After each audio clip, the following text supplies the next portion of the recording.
Iya, kita mulai karena jam sudah 3:30 lebih bahkan. Bismillahirrahmanirrahim.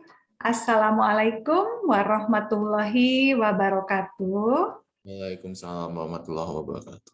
Ya, selamat sore. Selamat bertemu kembali di seminar atensi hari ini, hari Senin, tanggal 11 Juli 2022. Nah, kita ketemu di sore hari, memang jarang ketemu di sore hari, tapi saya lihat ini peserta Ibu dan Bapak nih masih semangat nih, walaupun seminar atensi di sore hari. Mudah-mudahan tetap semangat sampai nanti di akhir sesi ya. Oke, terima kasih atas kehadiran Ibu dan Bapak. Mungkin di sini ada guru, ada orang tua, ada rekan-rekan psikolog juga sepertinya di sini. Terima kasih. Nah, hari ini kita akan membahas tema. Nah, ini pastinya Ibu dan Bapak juga sudah menerima flyer. Nah, hari ini kita akan membahas tema mengapa bullying itu berbahaya untuk kesehatan mental.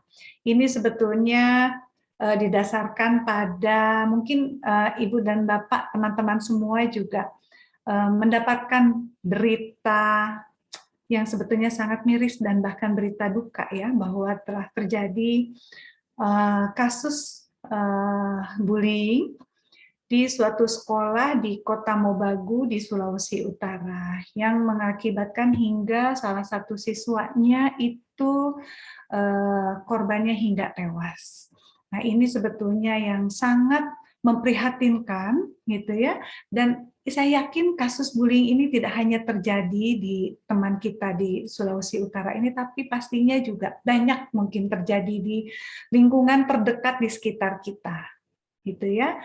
Nah, kali ini saya menghadirkan narasumber kita yang pastinya sudah sangat kompeten di bidang ini. Saya coba sapa dulu. Jadi hari ini kita akan ditemani oleh Ibu Doktor, diploma psikologis, Ibu Ratna Juwita, psikolog. Beliau seorang dosen Fakultas Psikologi di Universitas Indonesia Jakarta. Saya sapa dulu sebentar. Assalamualaikum, selamat sore Ibu Ratna. Waalaikumsalam warahmatullahi wabarakatuh. Salam sejahtera, salam sehat untuk semuanya. Oke, alhamdulillah. Terima kasih banyak Bu Ratna sore hari ini berkenan saya yakin di kesibukan Bu Ratna ini masih berkenan untuk menyempatkan waktunya untuk sharing ilmunya. Terima kasih banyak Bu Ratna. Oke, baik. Nah, narasumber kita sudah hadir. Bu Ratna, saya izin untuk memperkenalkan dulu. Saya yakin Ibu dan Bapak mungkin ada yang sudah kenal dengan Ibu Ratna, ada juga yang baru melihat mungkin di layar Zoom ini. Nah, coba kita kenalan dulu sebentar dengan Ibu Ratna. Saya izin untuk share screen. Nah, sudah muncul di layar? Sudah ya? Sudah, Bu. Oke, baik. Nah, narasumber kita hari sore ini adalah dengan Ibu Doktor Diploma Psikologis Ibu Ratna Juwita, psikolog. Beliau ternyata lahir di Bogor, saya juga baru tahu. Dan hingga saat ini beliau sebagai pengajar, sebagai dosen pengajar di Fakultas Psikologi Universitas Indonesia di Depok ya Bu ya, di Depok. Ya. Kemudian riwayat pendidikan beliau S1 dari Fakultas Psikologi UI, S2 mengambil di Jerman ya Bu Ratna? Iya, betul. Ini kemudian S3 kembali lagi berkarya ke Fakultas Psikologi di Universitas Indonesia. Nah, ini beliau mungkin ini dari awal mengajarnya di bidang studi psikologi sosial, lebih concern ke psikologi sosial ya Bu ya? Iya, betul. Oke. Nah, ini pastinya akan banyak sekali ilmu yang akan kita dapat. Kemudian beliau juga mengambil disertasi di program S3-nya dengan tema dilema saksi perundungan. Nah, ini mungkin sangat menarik sekali. Dilema saksi perundungan, membela korban, atau mendukung pelaku. Aduh, ini saya juga tertarik jadinya dengan disertasi Bu Ratna nih. Ini peranan orientasi nilai, kebahagiaan psikologis, dan keyakinan efikasi dalam perilaku menolong saksi perundungan. Ini juga banyak sekali penelitian-penelitian yang sudah Bu Ratna laksanakan gitu ya dari tahun 2004 hingga sekarang tentang tema perundungan gitu ya. Kemudian juga sudah banyak tulisan-tulisan beliau yang sudah dipublikasikan. Nah, ini boleh silahkan Ibu dan Bapak baca lengkapnya. Oke, ini memang banyak sekali tema, seperti saya ambil salah satunya, mengambil tema gencet-gencetan di mata siswa-siswi kelas 1 SMA. Gencet-gencetan itu ya masih ada kaitannya juga dengan perundungan sepertinya ya. Ini beberapa publikasi yang jurnal yang sudah Ibu Ratna publikasikan.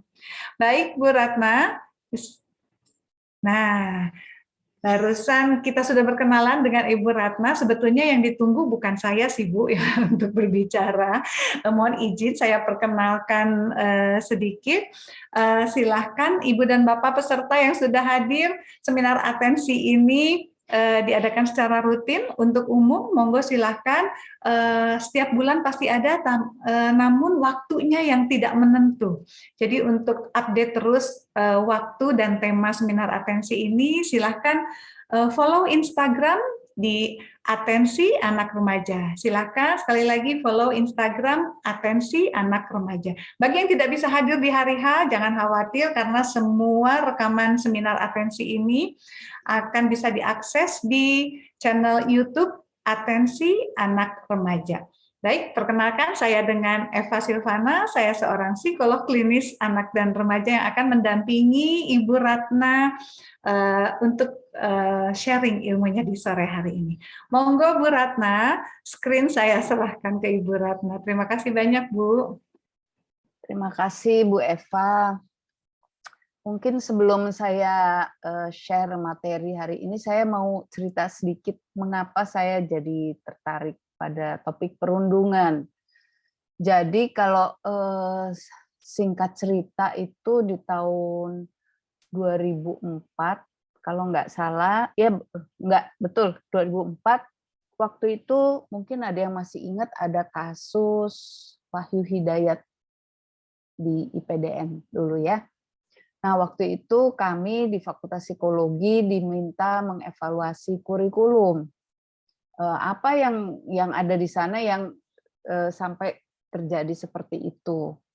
Lalu saya waktu itu salah satu anggota tim peneliti, Prof. Sarlito Sarwono, waktu itu ketua penelitiannya.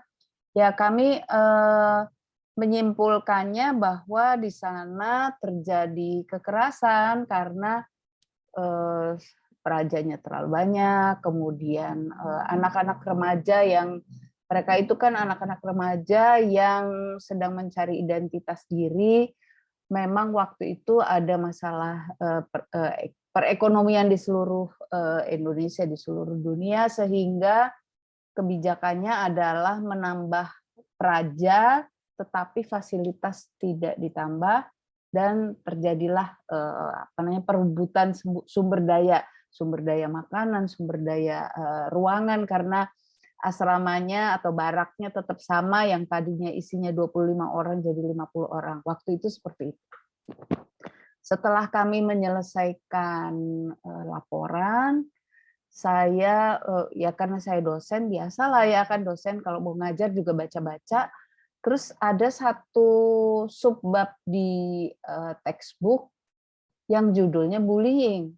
Saya waktu itu untuk pertama kali di tahun 2004 itu membaca bullying. Saya tidak kenal sama sekali. Ketika dibaca, saya baru paham bahwa oh, yang terjadi di sana sebetulnya bullying, dan itu bukan kekerasan yang bisa disamakan dengan kekerasan lain. Pada saat yang sama ada panggilan minta pertolongan dari jadi para psikolog lulusan mana gitu ya, tolong nih di sekolah kita banyak sekali gencet-gencetan waktu itu, sejarahnya seperti itu. Terus ya saya mendatangi kepala sekolahnya karena kenal, terus kepala sekolahnya bilang di sini nggak ada gencet-gencetan, nggak mungkin sekolah kita begini-begini. Lalu saya bilang, izinkan saya menaruh mahasiswa satu orang di sini, katakan aja dia asisten guru BP ya, lalu satu lagi dibilangnya lagi ambil data skripsi. Nah, ketika ambil data itu lalu terungkaplah gitu ya. Ini kan kita bicara itu SMA ya.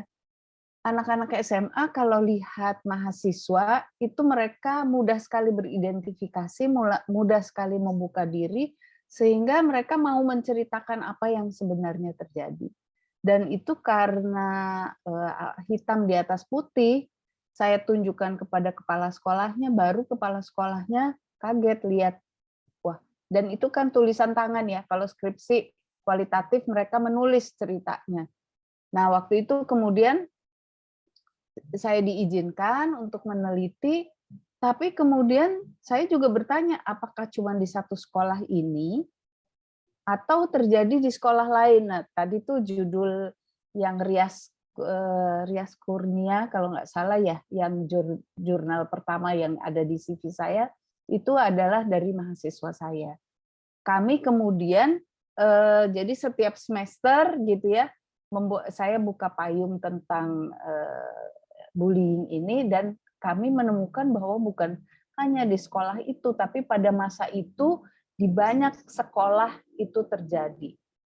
Dan saya yakin waktu saya SMA itu tidak terjadi. Kalaupun ada tuh kasusnya barangkali kasus lebih individual, tapi bukan bullying berjamaah yang terjadi pada waktu itu. Dan sampai sekarang barangkali kalau di kita mungkin karena kita ini bangsa Indonesia, kita lebih kelompok itu sangat penting untuk kita sehingga bullying atau perundungan yang terjadi di bangsa kita, di pendidikan kita itu agak berbeda dengan di luar negeri. Nah, kemudian itu saya masih meneliti, tapi memang setelah 2017, 2018 saya ingin mencari sebetulnya jalan keluar untuk kekerasan ini. Saya melihat bahwa anak muda kita ini mungkin apa ya, kalau waktu saya sekolah itu kita kegiatannya masih banyak, secara fisik masih banyak, tidak ada internet kan waktu itu. Saya lulus SMA itu 77, jadi emang udah tua ya. Ceritanya mungkin, masa nggak ada internet? Ini nggak ada. Ya kita banyak menghabiskan tenaga sehingga untuk kegiatan ya untuk pulang pergi sekolah, untuk kegiatan ekskul. Menurut saya pada masa itu kita secara fisik lebih seimbang. Nah, jadi sekarang kalau ditanya kok Ibu penelitiannya tentang kedekatan alam, saya agak punya apa ya, semacam teori bahwa kalau orang kembali ke alam itu energinya bisa lebih seimbang, tapi ya belum terbukti. Oke, nanti kita lanjutkan dengan tanya jawab. Izinkan saya share screen. Apakah sudah terlihat? Sudah Bu, sudah muncul Bu. Oke. Jadi judulnya mengapa bullying berbahaya untuk kesehatan mental. Karena perdebatan topik ini itu di kalangan orang tua masih ada. Banyak orang tua yang mengatakan nggak apa-apa anaknya dibully, nggak apa-apa anaknya digencet, nanti akan tegar. Apalagi kalau laki-laki ya, kadang-kadang bapaknya bilang biarin aja, biar dia jadi pemberani, biar dia tegar, kreatif, bisa membela diri dan sebagainya. Oke, kita bicara itu nanti ya. Apakah benar bisa jadi tegar? saya bisa mengatakan bahwa ada orang-orang yang survive dan jadi tegar. Tapi ada juga yang tidak beruntung karena dia memang memiliki karakteristik yang berbeda sehingga mereka seperti menjadi bunga yang tidak tumbuh dengan sehat, sakit-sakitan, keriput dan sebagainya ya. Padahal kalau kita bicara tentang anak-anak kita, generasi muda kita, terutama di dunia pendidikan, semua dari mereka berhak untuk berkembang secara optimal dengan segala kekhasan mereka. Nah, hari ini saya akan sharing 4 hal gitu ya, kira-kira. Pertama, supaya kita punya persepsi yang sama, saya akan menjelaskan apa bedanya bullying dengan kekerasan lain. Yang kedua, kemudian secara teoritis kira-kira bagaimana bullying itu terjadi. Sedikit tentang motivasi pelaku, ada asisten pelaku, penonton, dan korban, dan bagaimana dampak dan bagaimana mencegahnya. Jadi kalau dari definisi resmi, bullying itu adalah satu, pertama tindakan agresif. Dalam bentuk bisa fisik, bisa verbal, ataupun sosial psikologis yang secara sengaja direncanakan. Ya, harus sengaja. Dan dilakukan oleh seseorang atau sekelompok orang terhadap seseorang atau sekelompok orang yang memersepsikan bahwa tindakan ini akan berulang dalam jangka waktu yang relatif panjang dan dirinya atau mereka karena sekelompok orang tidak berdaya untuk melawan. Jadi bullying itu bukan spontan gitu ya. Misalnya ada anak-anak sedang jalan, kemudian tidak sengaja keinjek oleh salah satu, kemudian mereka bertengkar, itu bukan bullying. Karena bullying itu memang diniatkan oleh pelakunya. Dan yang saya temukan kalau di Indonesia itu biasanya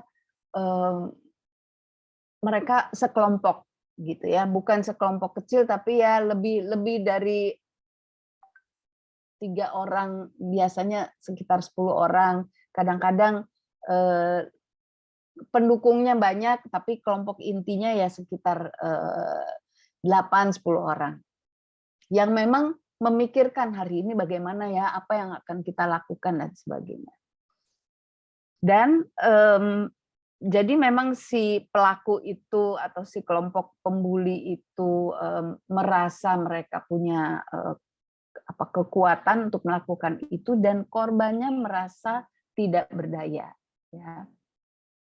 Nah, saya ingin membedakan antara bullying, perkelahian, tawuran, dan hazing. Jadi kalau bullying itu karakteristiknya itu direncanakan, jadi sengaja.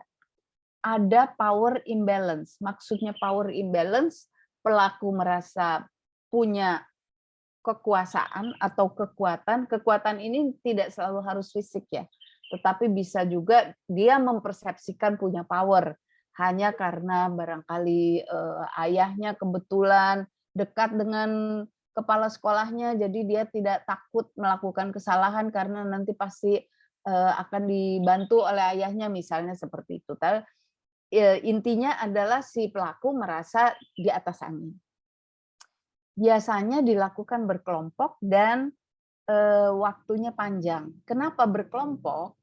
Karena biasanya si pelaku ini ingin setidaknya ada beberapa orang yang menghargai dia, melihat bahwa dia itu memang punya power.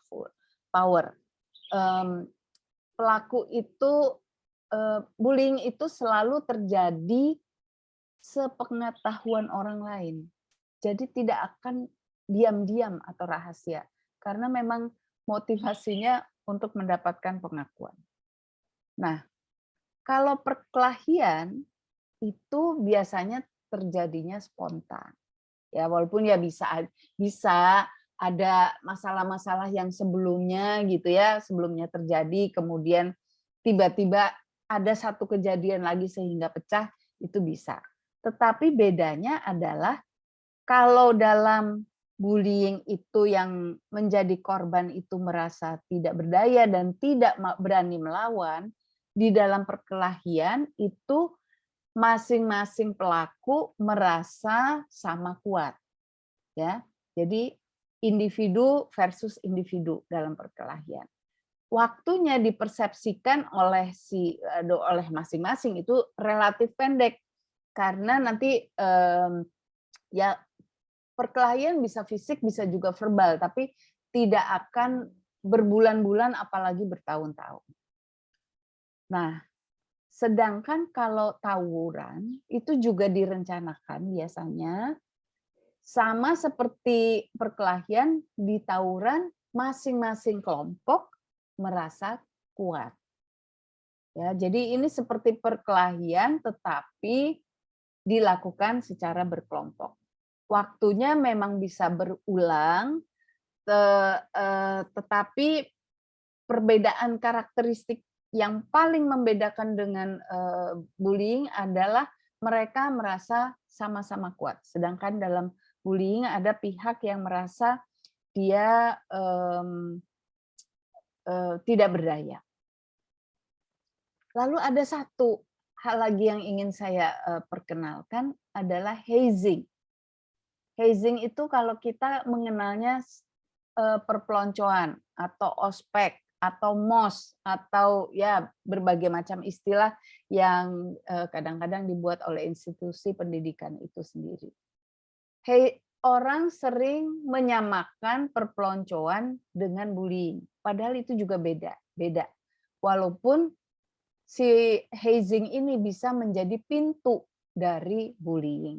Jadi biasanya kalau hazing atau perpeloncoan itu juga direncanakan, juga ada power imbalance di mana si kakak-kakak kelas itu merasa punya power, sedangkan yang baru masuk itu merasa mereka harus selalu patuh, juga dilakukan berkelompok, tetapi waktunya pendek.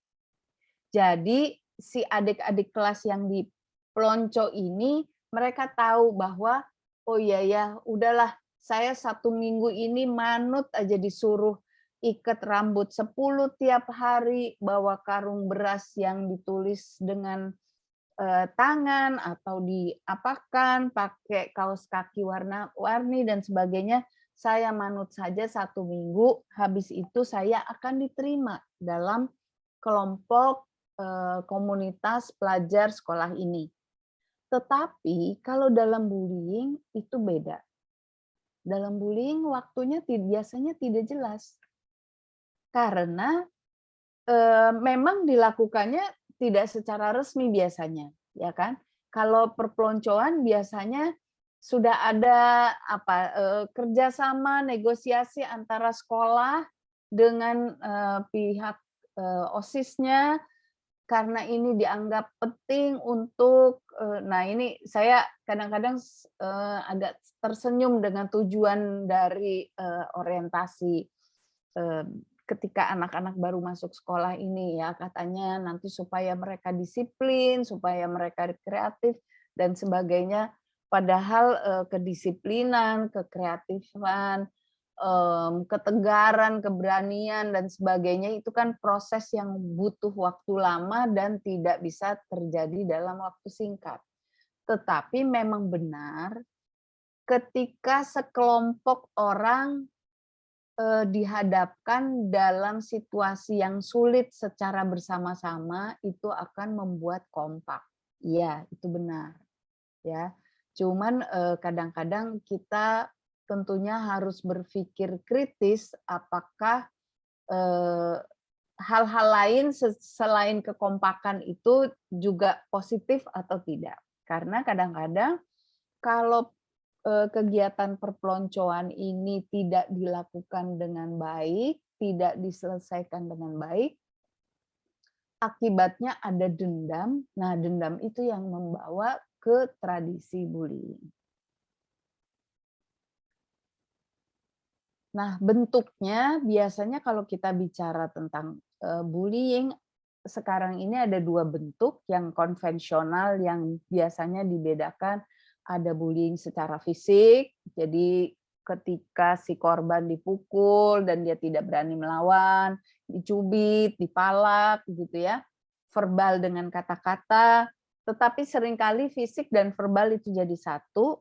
Dan ada juga satu bentuk bullying disebutnya sosial atau sosial psikologis, aduh maaf saya salah ketik, bentuknya pengucilan, di mana mereka dianggap tidak boleh masuk kelompok ini, diberikan bermacam-macam persyaratan, atau difitnah. Dan sekarang ini tentu kita sudah mendengar bahwa ada cyberbullying. Nah, bentuknya bisa macam-macam, bisa flaming, harassment, denigration, impersonation, outing, trickery, exclusion, cyberstalking. Kalau ada yang mau ditanya nanti kita tanya, tapi pada intinya yang sama dari bentuk konvensional maupun cyber ini adalah bahwa korban merasa tidak berdaya untuk melawan, dan korban, yang namanya korban itu merasa mendapatkan satu perlakuan yang tidak menyenangkan, yang memalukan, yang menyakitkan. Dia tidak suka dengan perlakuan itu. Nah, di mana bisa terjadi bullying? Bullying bisa terjadi di rumah. Ketika misalnya si ibu memperlakukan para asisten rumah tangga secara kurang manusiawi, itu sebetulnya juga bentuk dari bullying, dan itu mungkin dicontoh oleh anak. Kakak terhadap adik bisa, adik terhadap kakak juga bisa, suami terhadap istri atau sebaliknya istri terhadap suami juga bisa. Intinya adalah ketika yang menjadi korban merasa tidak berdaya menghadapinya. Di sekolah, di tempat kerja juga, dan di dunia maya sekarang sedang marak. Tapi yang paling banyak biasanya memang terutama di kalangan remaja itu terjadi dalam institusi pendidikan. Nah, yang memberatkan sebetulnya adalah karena seringkali korban itu merasa malu karena dia merasa bahwa bullying itu terjadi karena kesalahan dia. Dan itu belum tentu benar. Ya, jadi kenapa? Karena kesalahan dia. Jadi misalnya si korban itu seringkali mengatakan, ya saya dibully soalnya saya minoritas. Rambut saya keriting, kribo, sedangkan orang lain rambutnya lurus di sini. Kulit saya warnanya berbeda. Atau karena saya terlalu pandai sehingga menjadi juara kelas. Itu kesalahan saya, kenapa saya belajar keras dan dapat nilai terbaik di kelas, misalnya seperti itu. Nah, karena dia merasa bersalah, itu adalah penyebabnya dia, kadang-kadang korban, terutama yang remaja, itu berat sekali untuk menceritakan. Buat dia menceritakan itu seperti mempermalukan diri sendiri. Nanti kita masuk lebih jauh untuk soal rasa bersalah. Nah, sekarang saya ingin menjelaskan secara teoritis bagaimana bullying itu terjadi. Jadi ada yang pertama adalah bahwa bullying itu terjadi karena ada proses kelompok, ya. Ada berbagai peran di dalam bullying atau dalam perundungan itu yang berinteraksi sehingga mempertahankan kekerasan itu terjadi. Jadi pertama, bullying itu bukan antara dua, bukan hanya antara pelaku dan korban. Karena motivasi si pelaku bukan hanya untuk menyakiti korban. Perlakuannya itu merupakan sebuah agresivitas untuk mendapatkan sesuatu yang lain. Jadi ada yang disebut, kalau bisa dilihat, ada A, itu ada pelaku. Biasanya pelaku punya asisten pelaku yang patuh pada apapun yang diperintahkan oleh pelaku. Kadang-kadang di sekolah itu yang melakukan kekasaran atau yang menulis surat fitnah dan sebagainya, bisa saja si asisten. Dan pelaku tidak terlalu terlihat. Tetapi pelaku bisa melihat hasil dari instruksinya. Nah, kemudian ada penonton yang aktif. Penonton yang aktif itu jadi kalau misalnya kita membayangkan ada sebuah kejadian di mana misalnya ada seorang anak dipermalukan. Nah, penonton yang aktif adalah orang-orang yang tahu kemudian bersorak, tertawa-tawa, itu yang apa namanya, kalau saya menyebutnya mereka bukan bystander atau penonton yang biasa saja, sebetulnya dengan tertawa walaupun tidak melakukan sesuatu, tertawa, tepukan tangan, bahkan juga penonton pasif yang tahu tetapi tidak melaporkan, tidak menolong korban, itu sebetulnya sama saja dengan mereka mendukung pelaku bullying ini. Jadi baik, kalau B kan jelas mereka asisten yang patuh pada pelaku, jelas-jelas secara terbuka mereka akan melakukan apa saja yang diminta oleh pelaku. Nah, si A dan B ini membentuk sebuah kelompok. Tetapi ada pihak-pihak lain yang aktif, yang pasif, atau yang terlihat tak acuh. Jadi mereka tahu, misalnya mereka melihat, tapi kemudian pergi, nggak mau terlibat. Mereka sebetulnya juga memberikan dukungan. Karena, kenapa? Karena pelaku itu merasa bahwa dia didukung oleh C, D, dan E. Ya. Nah, memang ada juga pembela yang pasif yang tidak berani menolong secara langsung, tapi mereka menolong secara tidak langsung. Dan ada G yang secara terang-terangan menunjukkan bahwa dia tidak menyetujui perundungan ini. Ya. Nah, korban itu berada di tengah-tengah konteks budaya yang berlaku. Ya, korban itu dia terperangkap di situasi itu. Jadi ketika dia mengalami perlakuan yang tidak menyenangkan dan tidak ada yang membela dia, tidak ada G dan F, ya berat sekali tekanan buat dia. Nah, itu teori satu, proses kelompok. Teori yang kedua yang menjelaskan adalah bahwa ini lebih menjelaskan barangkali motivasi ya, motivasi kenapa ada anak-anak remaja yang kenapa mereka mau melakukan perundungan. Atau kenapa ada anak-anak yang selalu menjadi korban perundungan atau bullying ini. Mau di TK, mau di SMA, lalu kemudian barangkali ketika kuliah, tetap menjadi korban walaupun sudah berada di tempat-tempat yang berbeda. Nah, penjelasannya adalah ketika kita ada di dalam kandungan ibu kita, itu sebetulnya kan si janin ini sudah merupakan hasil dari sesuatu yang genetik, yang biologis, tetapi juga ada sesuatu yang kita dapatkan dari lingkungan. Jadi seperti misalnya apa yang dimakan si ibu, gitu kan, juga termasuk kejadian-kejadian yang dialami si ibu itu akan membentuk kepribadian kita. Ya. Jadi misalnya saya sering menggunakan cerita begini. Ada seorang ibu yang barangkali sudah keguguran 6 kali dan di kehamilannya yang ke-7 dia harus bed rest selama 9 bulan. Ya.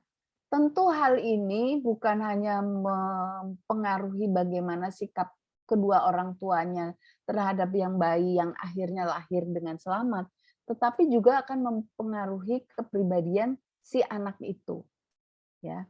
Barangkali ibunya kemudian berusaha makan makanan yang sangat bergizi sehingga anaknya menjadi sangat kuat gitu ya. Tapi barangkali juga ada kasus-kasus di mana memang kesehatan ibunya kurang baik sehingga anaknya lahir sakit-sakitan dan sebagainya. Dan ini tentu juga mempengaruhi kepribadian si anak maupun sikap keluarganya terhadap anak itu. Ya, jadi ada sesuatu yang biologis dan ada sesuatu yang dari lingkungan yang membentuk kepribadian kita. Nah, ketika anak tumbuh, berkembang dan sebagainya, dia akan bersosialisasi, dia akan bertemu dengan situasi-situasi. Dia sudah memiliki kepribadiannya. Dia akan bertemu kemudian dalam situasi-situasi. Nah, misalnya sekarang kita lihat sekolah, situasi itu sekolah. Misalnya taman kanak-kanak. Ketika anak misalnya di rumah, ini anak yang tadi ya, yang contohnya ibunya 6 kali keguguran, yang ke-7 baru dia lahir selamat. Ketika masih dari bayi sampai akhirnya dia masuk taman kanak-kanak, tentunya ibunya kan sangat menjaga dia. Barangkali kemudian semua keinginannya diikuti. Ya, misalnya dia ada pengasuhnya, dia memukul pengasuhnya, didiamkan misalnya. Kalau dia mau apa-apa dia teriak, nanti dia dapat. Seumpamanya seperti itu. Dia masuk di dalam situasi TK di mana hal itu tidak ditolerir. Ya, jadi ketika misalnya anak itu merebut mainan teman, kemudian langsung gurunya melerai mereka, menjelaskan bahwa hal itu tidak boleh dilakukan, mereka harus bergantian, lihat jam, jarum panjang di sini, nanti kalau di sini mainannya boleh gantian. Berarti anak itu yang barangkali sudah ada bibit-bibit sedikit untuk berkuasa, menunjukkan kekuasaannya, tetapi dia malah masuk dalam situasi yang berbeda, di mana dia melihat, oh di sini ini tidak diterima, sehingga terjadi proses pembelajaran, dan kemudian dia barangkali belajar bahwa nilai memaksakan kehendak itu tidak pantas. Tapi bisa juga terjadi sebaliknya kan, ketika dia masuk di sekolah TK itu, dan itu dibiarkan saja. Entah dibiarkan saja itu juga banyak faktornya kan. Bisa memang sekolah itu tidak, para gurunya, para pendidiknya tidak tahu. Kadang-kadang kan kita tahu juga ya bahwa Indonesia begitu luasnya, yang jadi guru tidak selalu lulusan dari sekolah keguruan, tidak mendapat pendidikan, sehingga barangkali itu dianggap kenakalan biasa sehingga dibiarkan.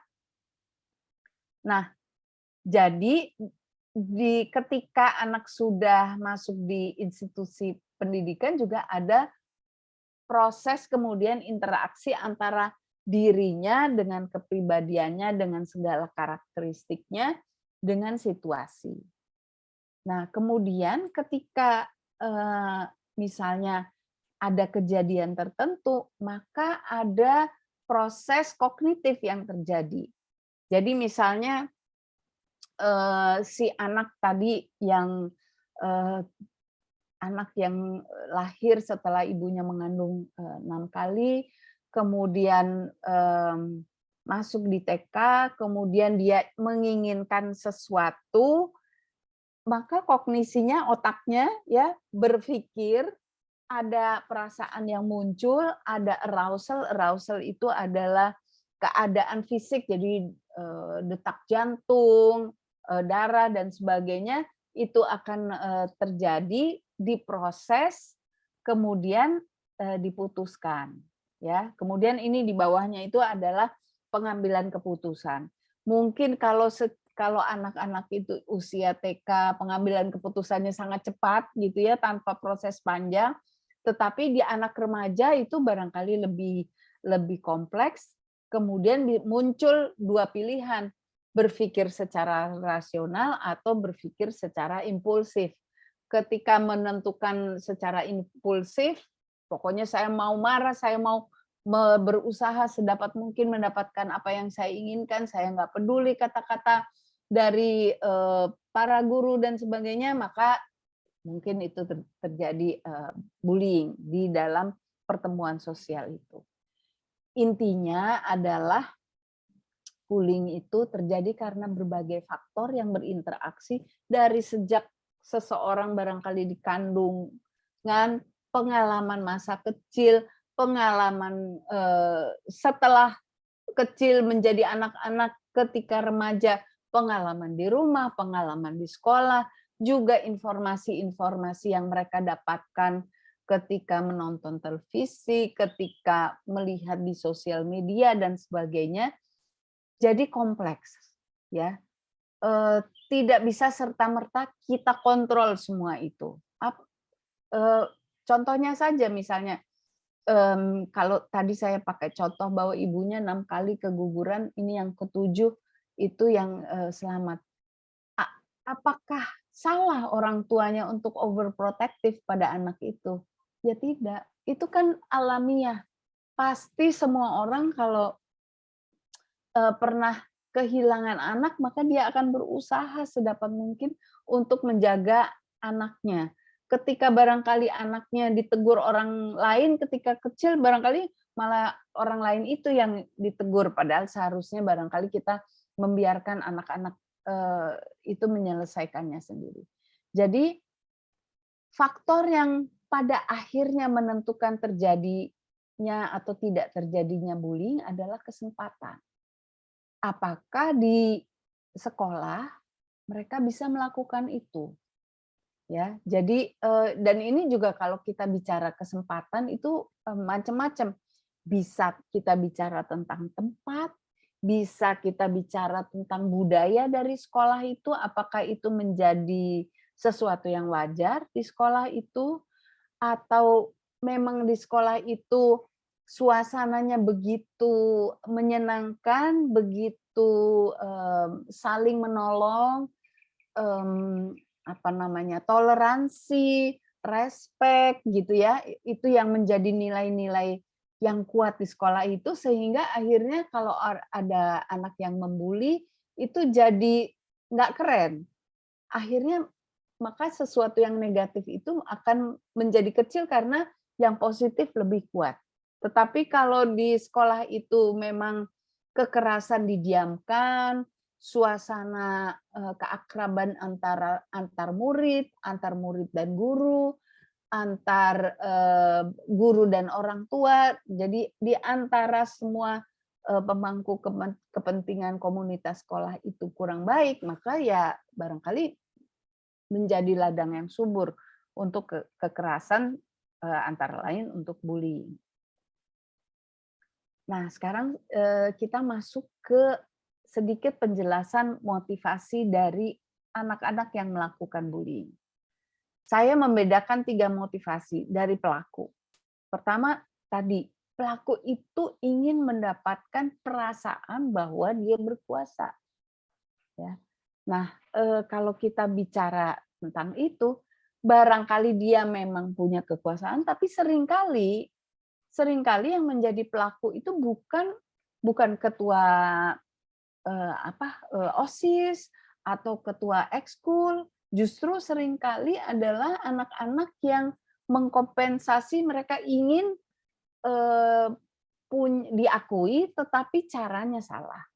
Nah, tadi saya sudah jelaskan bahwa biasanya pelaku itu punya asisten.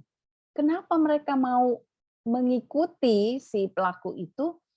Kadang-kadang memang kan ada orang-orang yang memang kepribadiannya atau situasinya itu membuat mereka ingin ikut bangga dengan kalau menjadi satu kelompok itu. Nah, misalnya gini ya, di sebuah sekolah itu yang bisa dibilang jago secara akademik barangkali tentu sedikit. Yang jagonya basket tentu juga sedikit. Tidak mungkin semua anak itu menjadi juara-juara. Nah, kalau kesempatan untuk eksis itu minimal dan penghargaan terhadap anak-anak yang tidak terlihat prestasi itu kurang, kadang-kadang memang kebutuhan untuk eksis itu untuk menjadi orang yang diakui dalam sebuah kelompok itu jadi kurang terpenuhi, sehingga mereka membentuk kelompok-kelompok yang bisa saja negatif. Ya, dalam hal ini jadi pengelolaan cara interaksi di sekolah, kesempatan ekskul, kesempatan untuk mengungkapkan perasaan dan sebagainya menjadi sangat penting. Nah, lalu bagaimana dengan para penonton itu tadi ya? Penonton yang bisa aktif, bersorak-sorak, bisa juga pasif, bisa juga tidak peduli. Itu macam-macam juga.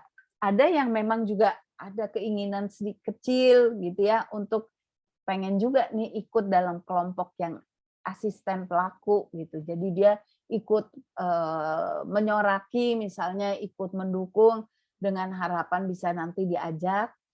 Ada juga yang hanya ingin hiburan karena kehidupan di sekolah kok membosankan. Ada yang memang betul-betul tidak peduli, tetapi ada juga yang ingin menolong.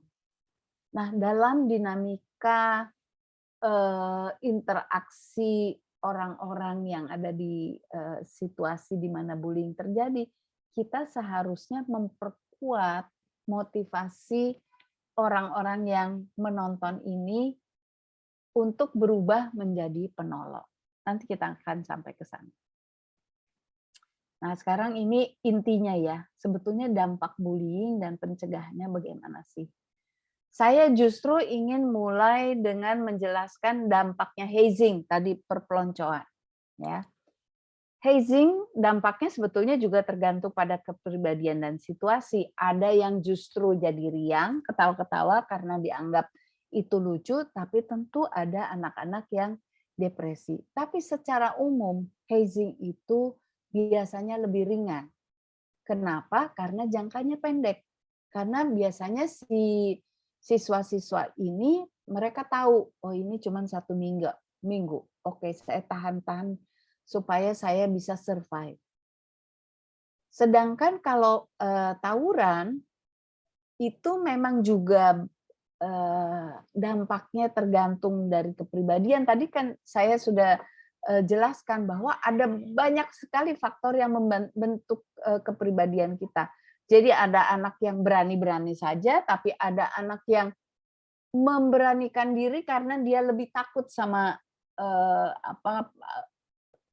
para pelaku ini atau dia tidak mau diejek, dibilang banci dan sebagainya.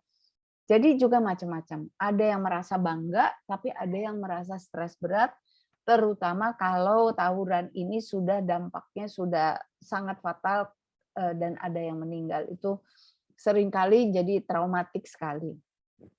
Nah, pada kejadian bullying, memang tentu ada dampak fisik ya, kalau bullyingnya secara fisik.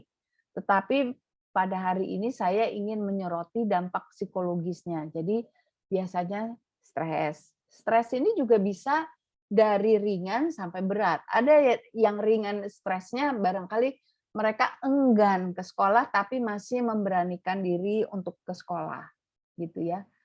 Kalau lebih berat lagi ada anak-anak yang jadi psikosomatis. Jadi mereka merasa pusing, merasa mual, merasa sakit, tapi kalau dibawa ke dokter tidak ditemukan penyakitnya. Ada yang kemudian menjadi kalau ini berlangsung untuk waktu yang lama, jadi mengembangkan kesulitan bersosialisasi karena dia curiga pada semua orang gitu ya. Dan yang tentunya paling parah adalah ada keinginan untuk bunuh diri. Apakah sampai pada kejadian bunuh diri atau tidak, kadang-kadang kita sulit untuk membuktikan karena kalau seseorang sudah meninggal ya itu sulit. Tapi cukup banyak kejadian-kejadian di mana korban itu menuliskan atau menceritakan dalam diary atau dalam rekaman bahwa dia sudah tidak tahan lagi dan ingin mengakhiri hidupnya, dan ya ketika dia sudah meninggal tentunya kita berasumsi bahwa itu disebabkan karena stres yang dia alami. Jadi intinya dampak psikologis dari bullying ini bisa dari ringan sampai berat. Nah, kenapa berat? Yang membuat menjadi makin berat apa sebetulnya? kalau ada yang mengatakan luka fisik itu lebih cepat sembuh dari luka psikologis. Tapi kalau menurut saya luka fisik itu bukan hanya melukai fisik, tapi psikologisnya juga terluka. Secara apa di kulit, di wajah gitu ya, di badan kita barangkali itu bisa sembuh, tetapi secara psikologis tidak secepat itu sembuhnya.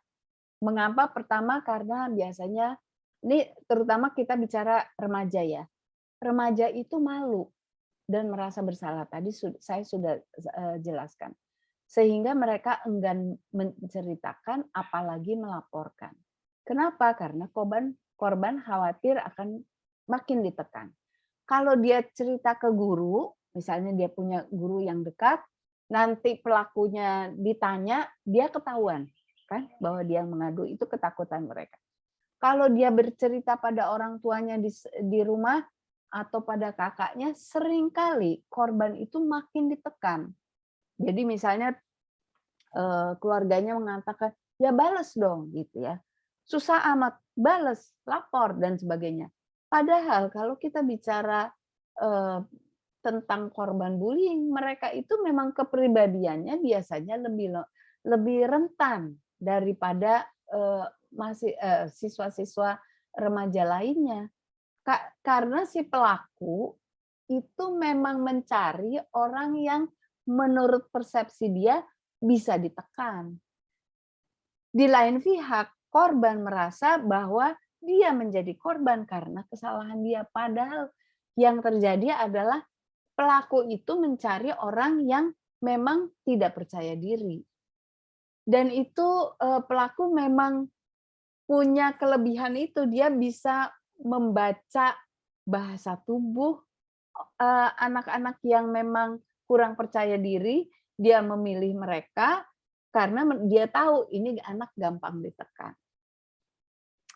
Hal lain adalah karena bullying itu paling banyak terjadi pada remaja, maka biasanya pada masa remaja ini adalah masa di mana para remaja itu mengembangkan identitas, ya. Sehingga ketika mereka menjadi korban, mereka merasa malu, kenapa saya jadi korban? Mereka merasa bersalah juga, kenapa saya jadi korban? Itu merusak sesuatu yang sedang dibentuk. Dan itu sampai masa dia dewasa, bahkan kadang-kadang ada yang masih sudah lebih dari dewasa ya, dewasa madya itu masih melekat.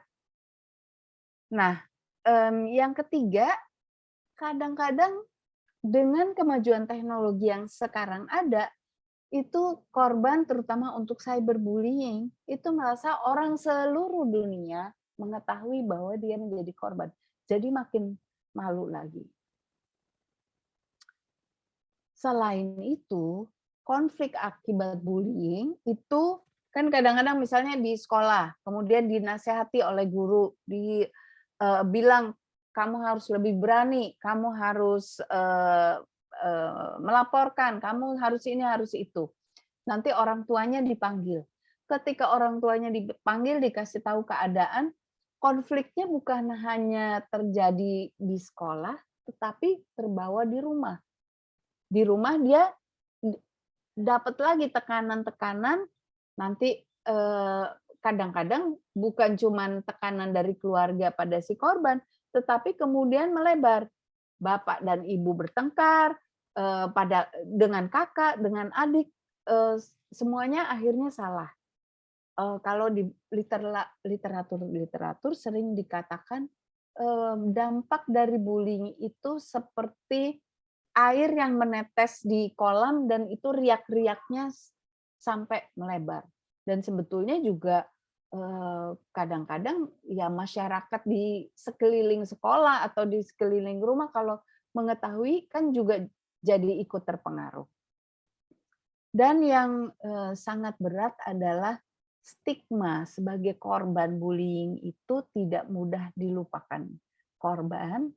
Dan dengan kemajuan teknologi yang ada sekarang ini, teman-teman, ini saya kasih kutip tanda kutip teman-teman karena sebetulnya mereka bukan teman gitu ya, tapi pelaku itu tidak juga mudah melupakan. Kadang-kadang misalnya difoto, disimpan di FB, lalu dengan kecanggihan teknologi tiba-tiba muncul beberapa tahun kemudian.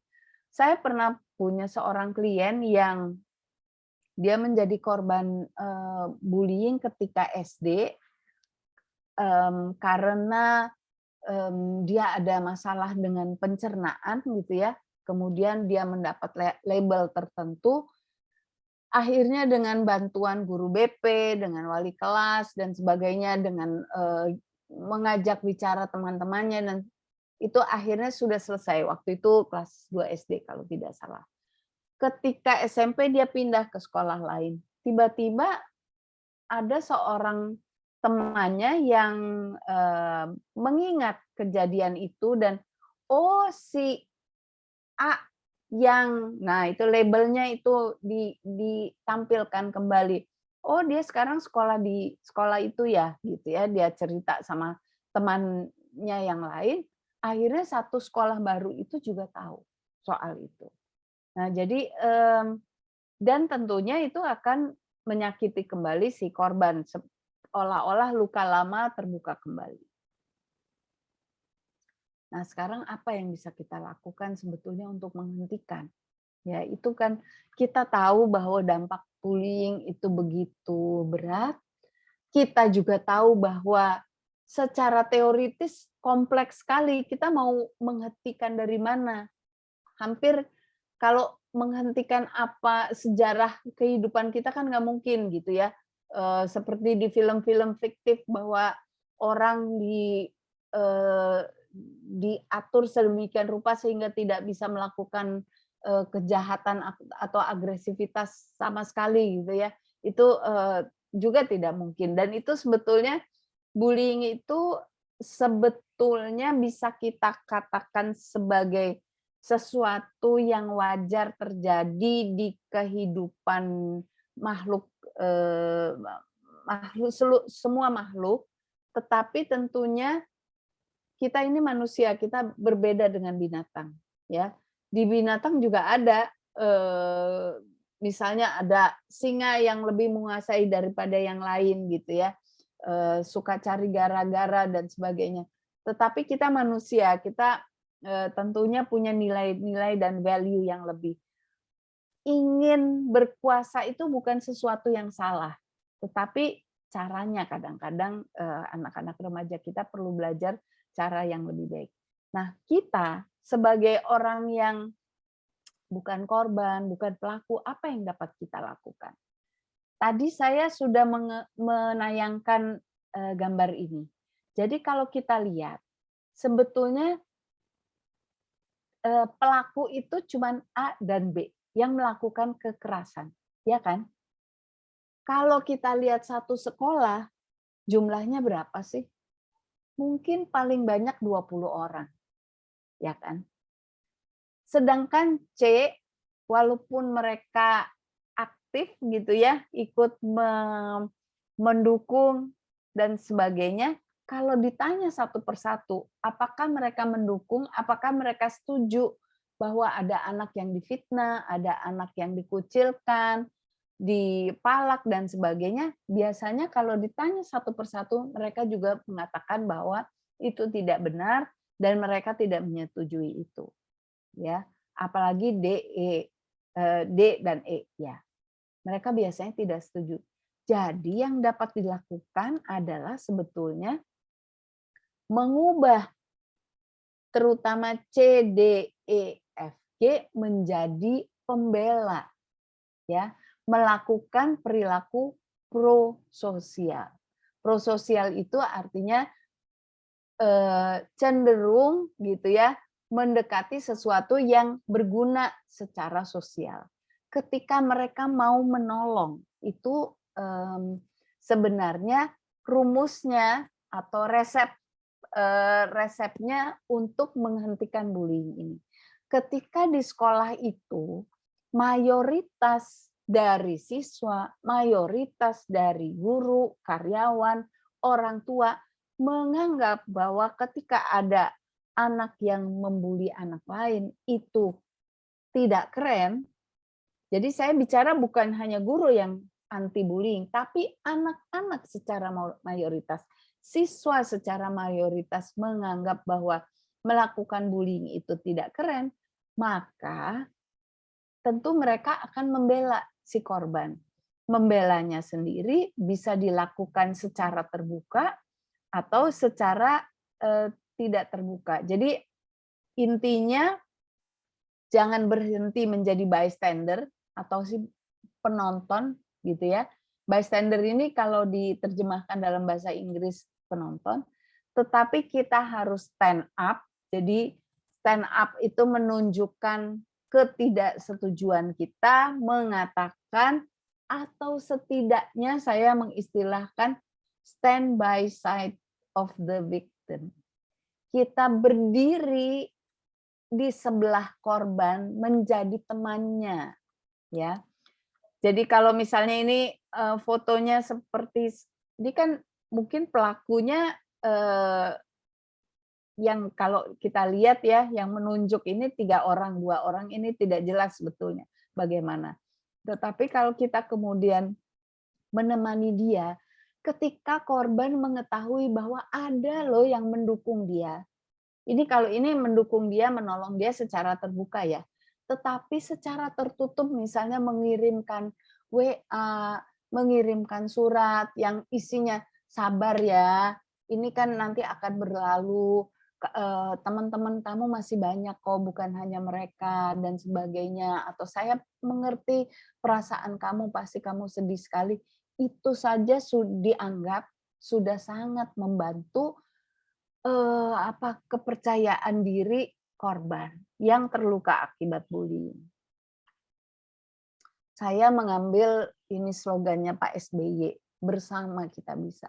Karena kalau kita bicara tentang bullying itu tidak bisa hanya satu pihak. Waktu awal-awal saya meneliti bullying ini, kadang-kadang saya diminta ceramah untuk para siswa gitu ya. Awal-awalnya saya iakan, tapi akhirnya saya menyadari bahwa menceramahi para siswa tidak akan memberikan jalan keluar. Karena yang harus berubah adalah keseluruhan sekolah itu, budaya sekolah itu yang harus berubah. Berubahnya bagaimana? Berubah menjadi prososial. Berubah menjadi sekolah yang ramah, di mana semua pihak di sana saling menghargai, saling membantu secara positif, toleran terhadap perbedaan-perbedaan, suka membantu dan sebagainya. Jadi hanya dengan bersama kita bisa men-stop bullying. Oke, terima kasih. Semoga ada pertanyaan. Iya. Nanti ada yang raise hand ya. Iya, betul. Baik Bu Ratna, terima kasih sekali. Ini penjelasannya, saya setiap kali mendengar materi bullying tuh ini ya, merinding terus gitu Bu. Karena terbayangnya saya ada di posisi korban itu apa yang dia rasakan gitu ya. Baik Ibu, kita izin untuk masuk ke sesi tanya jawab Bu. Saya biasanya memberi kesempatan dulu untuk yang raise hand. Selain raise hand, boleh Ibu dan Bapak menuliskan pertanyaannya di kolom chat, monggo nanti saya bacakan. Saya coba dulu untuk yang sudah raise hand ya, Bu Ratna ya. Oke, baik silahkan Bu Indah, monggo pertanyaannya. Nah Bu Indah dari mana nih? Ini teman saya Bu, psikolog juga. Iya, selamat sore Mbak Eva, Mbak Ratna. Ya, selamat sore Bu Indah, gimana Bu? Iya, ini kebetulan pertanyaannya dari seorang ibu. Jadi saya ini titipan Mbak Eva. Oh baik. Pertanyaan titipan, tapi sebetulnya memang ini memang masih menjadi PR bersama. Jadi di sebuah sekolah ini kebetulan SD, SD-nya ini madrasah ya Bu ya. Ini ada seorang anak laki-laki sebagai pelaku. Mereka anggapnya ini sebagai pelaku gitu. Jadi sering mengeluarkan kata-kata kasar gitu ya. Terus suka berperilakunya juga kasar.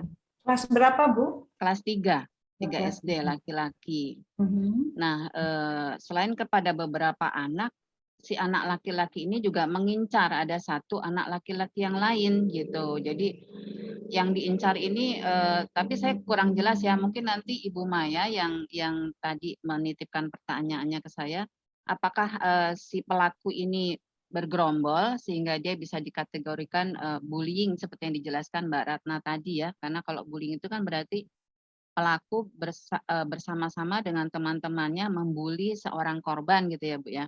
Nah, ini mungkin nanti Bu Maya bisa tambahkan apakah pelaku yang sering berkata kasar dan berperilaku kasar kepada teman-temannya ini, terus kemudian ada yang diincar satu siswa laki-laki, misalnya menonjok, terus mengeluarkan kata-kata binatang dan sebagainya. Nah, Ibu Maya ini sebagai kelompok apa ya, ketua orang tua kayak kalau di kita tuh jamiah gitu ya Bu ya, itu sudah mencoba untuk POTK ya, Bu? ya seperti itu, mencoba untuk bicara dengan pihak sekolah dan juga kepada orang tuanya langsung, tapi sepertinya orang tuanya tidak mau terima gitu. Memang ini suatu keadaan yang kadang kita juga suka menginformasikan kepada orang tua, Bu, anak ibu begini-gini. Nah, ini orang tua tidak terima dan tidak mengakui lah bahwa anaknya melakukan seperti itu. Nah, sehingga si anak yang memiliki perilaku kasar ini jadi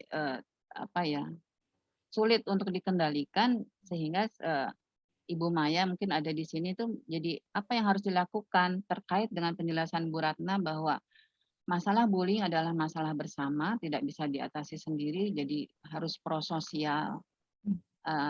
Seperti itu, Mbak Ratna dan Mbak Eva pertanyaannya. Jadi intinya apa sih yang harus dilakukan oleh para orang tua yang kebetulan tadi ya sebagai pembela si korban dan juga ingin sekali mengkoreksi perilaku si pelaku ini, tapi kok sepertinya support sistemnya kurang mendukung saat ini gitu.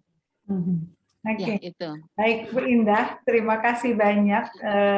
Jelas sih saya tadi menangkapnya. Jadi kelas 3 ya, kelas 3 SD ini kebetulan orang tua WOTK biasanya ya kalau di sekolah ini mereka concern sekali ternyata terhadap tumbuh kembang teman-teman yang mungkin pasti teman-teman putra-putrinya juga ya Bu ya.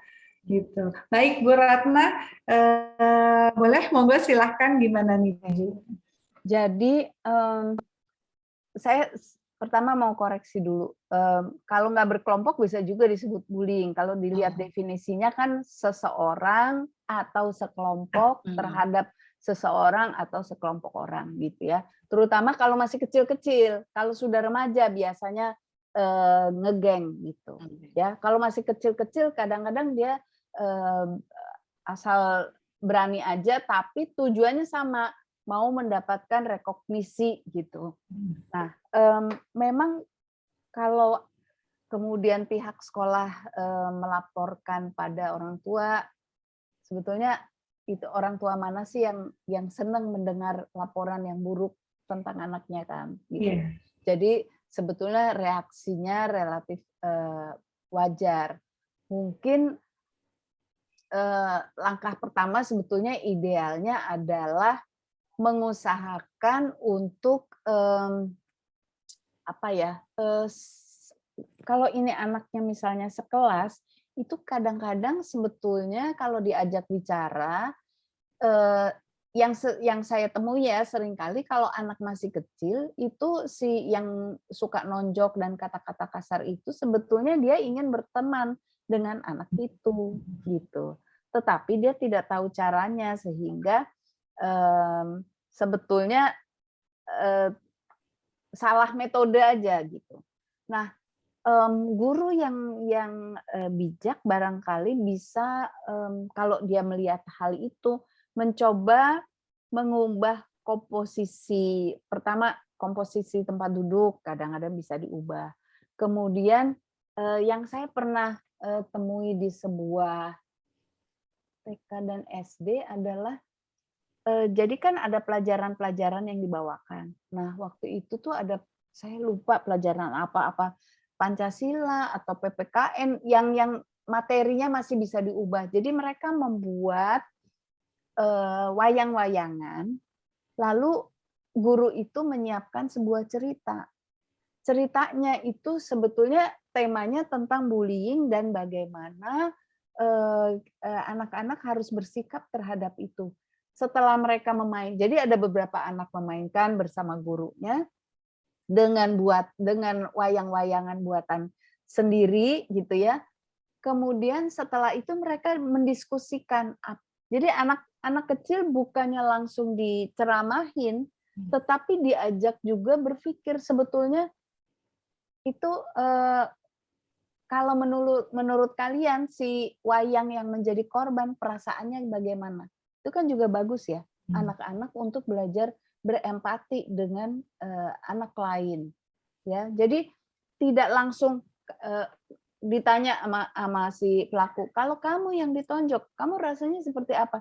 Itu kan kita langsung menyalahkan. Dia akan nggak apa-apa, saya kuat, saya tonjok aja gitu. Bisa aja dia defensif. Tetapi ketika kita menggunakan pihak ketiga, itu biasanya anak-anak bisa menuangkan diri, mengekspresikan, belajar juga, dan mereka mendengar anak lain berbicara gitu. Jadi mungkin cara-cara yang secara tidak langsung itu justru jauh lebih baik daripada mencari siapa yang salah, siapa yang tidak. Saya waktu di awal-awal 2004-2005 itu saya melakukan penelitian juga di SD. Itu saya caranya begini, anak-anak disuruh, ini kan jari-jari tangan, mereka diminta membuat kontur dari ke-10 jari ini, kemudian di ujung-ujungnya itu boleh dibikin kepala gitu ya, digambar kepala, itu anak kelas 5-an. Di tangan kanan ya, di kontur telapak tangan kanan itu mereka diminta menggambarkan orang-orang yang menurut mereka baik. Di tangan kiri orang-orang yang menurut mereka tidak menyenangkan. Terus disuruh cerita tuh dalam kelompok kecil. Nah, waktu itu saya taunya kenapa bullying terjadi ya di situ. Dan ternyata kalau anak-anak menceritakan ini kan nggak usah dikasih nama asli, tapi kenapa dia baik? Oh, dia baik karena dia suka ajarin saya ngerjain PR kalau saya tidak ngerti. Ada yang bilang suka jajanin dan sebagainya. Tapi kemudian waktu penelitian saya menemukan yang tidak baik itu ternyata tukang dagang. Karena suka pegang-pegang saya. Nah, kan kita jadi menemukan juga ada masalah lain di sekolah. Jadi secara kita harus agak kreatif ya. Bagaimana membuat anak-anak itu jadi mau terbuka sama kita. Dan tentunya sebagai orang dewasa kita juga harus bijak, jangan langsung impulsif, terus mana orangnya dan sebagainya. Pendekatan pada orang tua juga kalau menurut saya akan lebih baik kalau ya kita bersama-sama lah. Ini kan bagaimana membuat orang tua itu menganggap anak orang lain tuh anaknya dia juga gitu. Jadi sayang juga. Ada satu sekolah yang membiasakan kunjungan ke rumah gitu ya. Jadi tiap 2 bulan sekali mereka mengunjungi rumah dari siapa, kemudian jadi berkenalan dan sebagainya. Sehingga itu orang tua dan orang tua itu jadi saling berkawan, dan anak-anak itu kan nggak enak ribut sama anak kawan orang tuanya. Ada satu sekolah juga yang saya tahu sekali sebulan katanya akan membuat coffee morning untuk orang tua. Jadi semua orang tua, dan itu dihimbau, bukan hanya ibunya yang datang tapi bapaknya datang, dibuatkan kayak ada kopi, ada teh, ada kudapan. Nggak ada ceramah, nggak ada apa, cuman orang supaya ngobrol, kenalan. Nah, itu juga di sekolah itu bullying-nya rendah. Kenapa rendah? Karena kalau saya mau ngebully anaknya tante itu tante itu berkawan sama ibu saya gitu. Jadi kita harus mengusahakan memang suasana di dalam sekolah itu memang guyup, memang akrab, saling tolong-menolong. Tentunya kalau sekolahnya terlalu besar itu susah, ya kan? Itu sebabnya sebetulnya kelas itu sebaiknya tidak terlalu kecil. Tapi saya rasa kita bisa mengakali barangkali misalnya, yaitu misalnya per kelas saja, ya per kelas. Ketika di dalam kelas orang tua itu sudah peduli dengan anak orang lain, jadi bukan cari salah, tapi yuk kita cari solusi bagaimana. Barangkali ini anak nih merasa, kan gini, tadi saya katakan bahwa pelaku bullying itu memilih, ya, memilih temannya yang bisa digencet. Itu di mana-mana seperti itu. Jadi bukan karena dia ada apa ya, karena penampilan, karena pinter, tapi karena dia mudah digencet, dia mudah diintimidasi, dia kurang percaya diri. Sehingga si pelaku juga dia kan mendapatkan kesenangan dari ketidakberdayaan korban. Nah, ketika komposisi misalnya gini ya, saya pernah ada kenalan dari teman itu SMA. Jadi dia SMP di satu tempat pindah ke SMA lain. Nah, ketika dia ditempatkan duduk sama gurunya, dia nggak punya teman siapa-siapa, cuma satu anak ini. Nah, satu anak ini mendominasi sekali. Ayo kamu awalnya yuk ke kantin. Pokoknya awalnya baik, terus dia mulai, kamu jangan main sama itu, dia orang difitnah gitu ya temannya. Akhirnya si A ini merasa dia tidak punya teman lain sama B. Lalu dia mulai dipalak, disuruh mengerjakan PR dan sebagainya. Tapi kemudian si wali kelas, orang tuanya lapor pada wali kelas itu tidak bicara apa-apa, tetapi ketika semester berganti dia ubah susunan tempat duduknya. Sehingga anak itu jadi dapat kontak sosial dengan anak lain dan dia baru tahu bahwa anak-anak lain itu tidak suka berkawan sama si B ini karena ya itu sikapnya. Nah, akhirnya kan jadi berubah tanpa apa ya, jadi kalau kita bicara sebetulnya yang harus kita angkat-angkat bukan isu bullying-nya, tapi isu bahwa sekolah ini kita sekolah yang toleran, kita sekolah yang respect, yang cinta damai gitu. Itu yang harusnya lebih kita kuatkan dalam berbagai kegiatan sekolah dibanding intervensi yang takutnya orang lebih fokus sama bullying daripada tujuan utamanya. Itu sih. Oke. Begitu Bu Indah. Mudah-mudahan bisa membantu. Bu Indah, ada tanggapan mungkin? Atau tadi siapa Bu yang mau Mbak Maya, ini Maya. ada di sini Bu Maya, bisa open mic ya. Apakah penjelasan? Oke, baik. Selamat sore Ibu Ratna. Bu Maya. Sore Bu Maya. Bu Maya dari mana ini?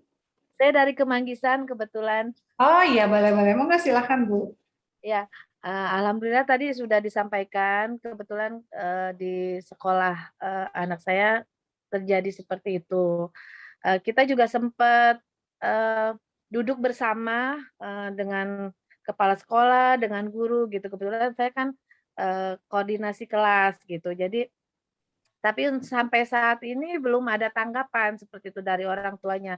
Tapi dari para orang tua pun kita sudah maksudnya jangan terlalu di-up dulu untuk keluar karena takutnya kelas lain itu kan mengetahui dan si anak itu down gitu kan. Iya, betul. Semakin hari itu si anak tuh beberapa anak dari yang satu kelas itu sering aku tadi habis aku habis ini kan. Jadi para orang tua tuh akhirnya mengadu ya yang keras, gimana ini tanggapannya gitu kan. Karena sampai saat ini belum ada perubahan dari si anak. Makanya saya bersyukur banget ada kayak gini gitu Bu. Jadi langkah apa sih selanjutnya yang harus saya lakukan gitu. Untuk awal kita sudah duduk bersama gitu.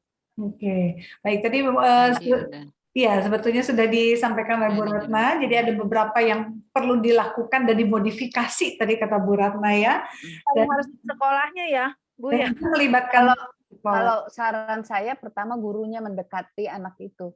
Saya rasa ada sesuatu masalah pada anak itu sehingga dia begitu gitu ya. Jadi didekati dengan apa ya, kasih sayang, Ya. dijadikan barangkali maksudnya kamu hari ini jadi asisten ibu, tolong hapus papan tulis udah nggak whiteboard atau apa ya, dikasih tugas-tugas sehingga anak itu kan gitu ya Bu ya. merasa bermakna. Jadi didekati dulu untuk sebetulnya apa ya? Seringkali pelaku itu korban dari tempat lain. Oh iya. Gitu. Mungkin ada sesuatu yang membuat dia juga marah dan keluarnya tuh di situ, padahal dia Ya. barangkali marah sama sesuatu yang hal lain, dia kecewa, dia harus nilainya bagus lah, apalah gitu. Ya. Pasti ada motivasinya. Mereka pelaku itu bukan hanya asal agresif. Saya rasa bukan seperti itu. Ada yang melatar belakanginya ya Bu ya dari itu Jadi tadi. itu dicari tahu dengan pendekatan atau ya guru BP gitu, guru BK, apa namanya. Memang jangan dipanggil sendiri, karena kalau dipanggil sendiri kadang-kadang jadi anak-anak tuh dia nakal sih dipanggil gitu. Justru dipanggilnya beramai-ramai, mendiskusikan sesuatu sehingga dia tidak merasa menjadi tertuduh, karena begitu dia merasa menjadi tertuduh dia akan defensif. Betul. Oke, ya jadi kalau saya simpulkan tadi dari Ibu Ratna tetap harus melibatkan pihak sekolah juga ya Bu ya.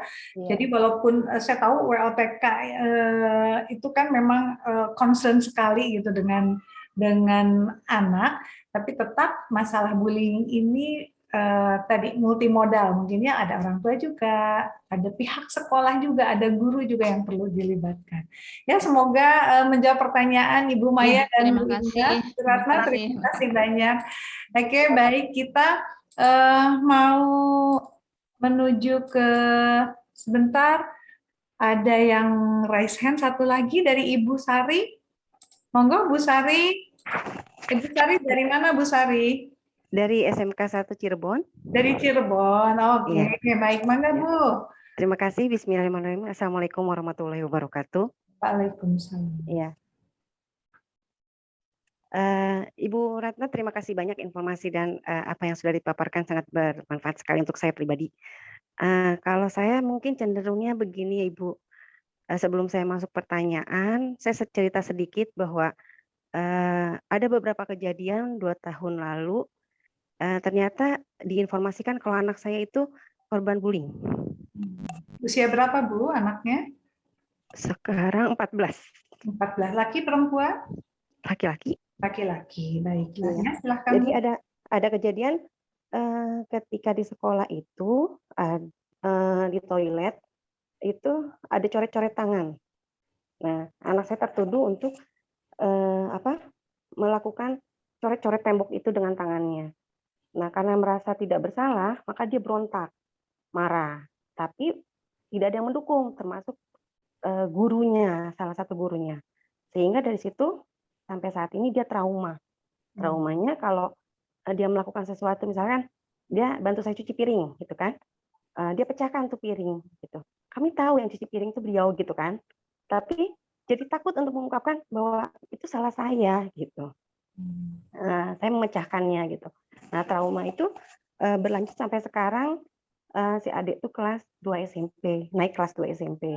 Jadi saya agak kesulitan kalau bagaimana mengembalikan kepercayaan diri dia gitu, bahwa tidak semua kejadian itu dia harus salah gitu. Tidak semua kejadian itu dia harus sebagai yang ditujukan gitu loh. Bisa jadi kan mungkin ada sesuatu yang bukan kesalahan dia yang selalu ditujukan salah terus gitu kan. Nah, itu yang agak sulit untuk saya sampai saat ini untuk mengembalikan kepercayaan itu. Sedangkan untuk di sekolah barunya, kan sekarang saya masukkan, karena kejadian itu, saya takut untuk masukkan ke sekolah yang umum. Jadi akhirnya saya masukkan ke homeschooling gitu. Nah, di situ interaksinya mungkin karena sedikit siswanya, jadi mungkin lebih terbuka untuk dia bisa mengungkapkan pendapat. Tapi gitu satu sisi lain untuk apakah saya harus open terhadap gurunya yang sekarang, ataukah memang ketika saya telusuri banyak sekali kejadian yang misalkan adik itu kan pakai kacamata, dia sering sekali dari lantai 2 kacamatanya dibuang ke bawah, ke lantai bawah, atau di kamar mandi Siapa, dikunci. Bu? Yang buang siapa? Teman-temannya gitu loh. Ketika 2 tahun lalu, itu kejadian 2 tahun lalu.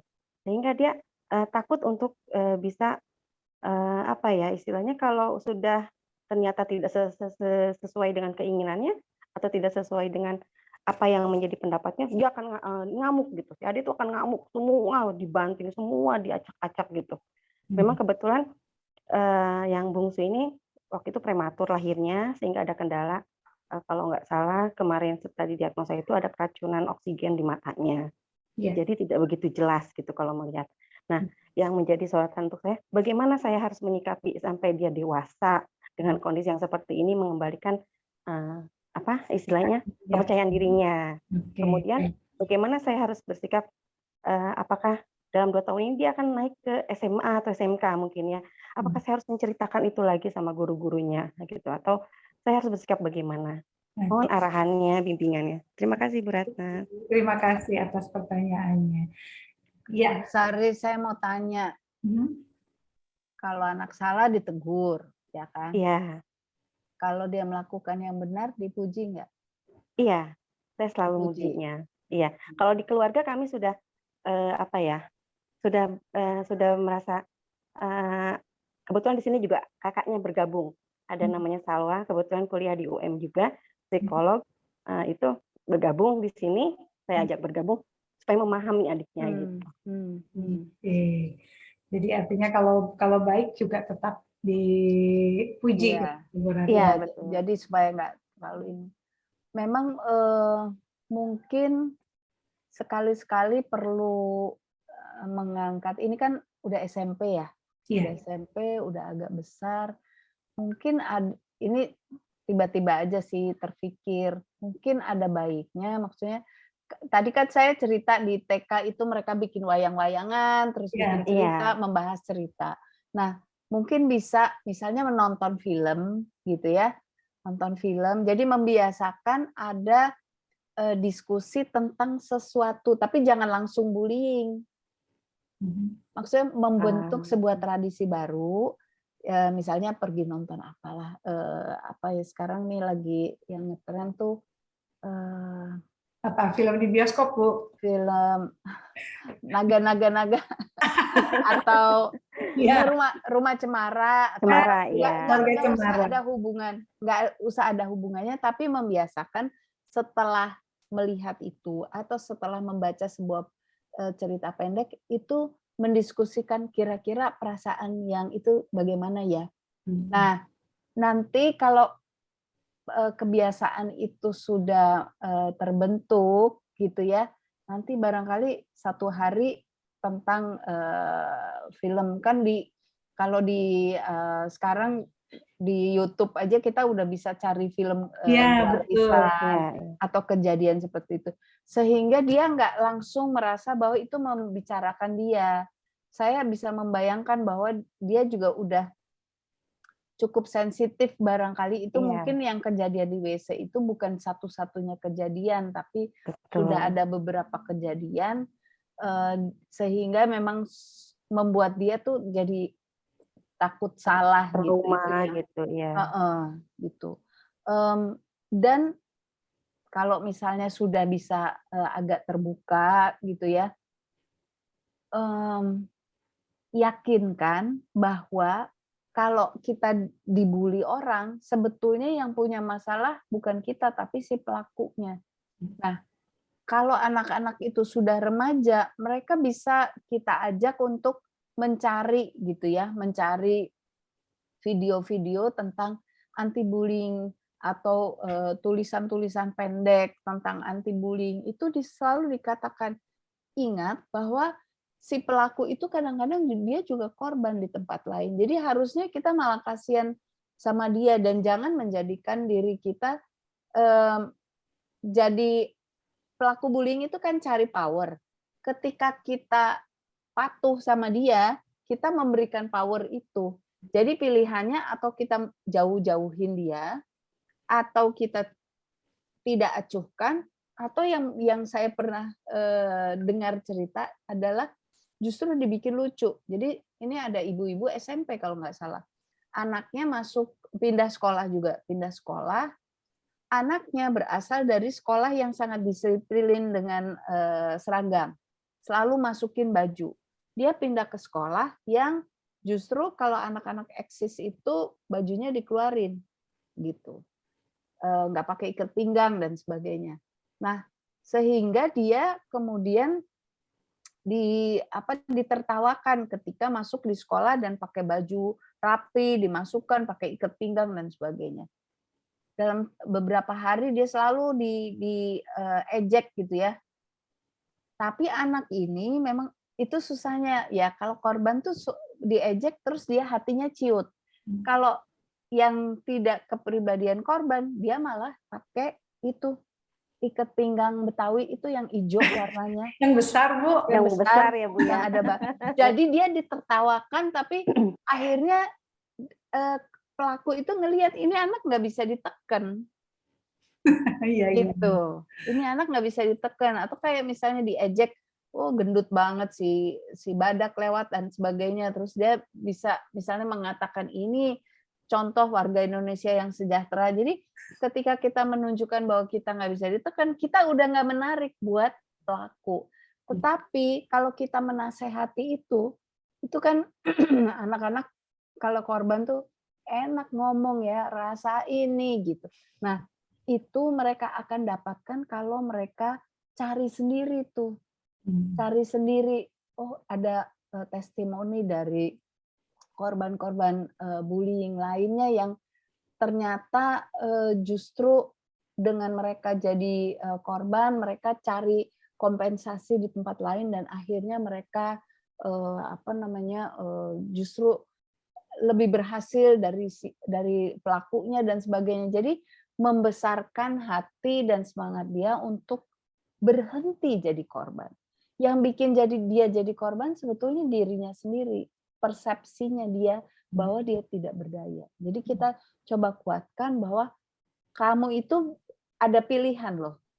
Pilihan kamu mau merasa tidak berdaya terus atau kamu cari celah lain di mana kamu bisa jadi happy.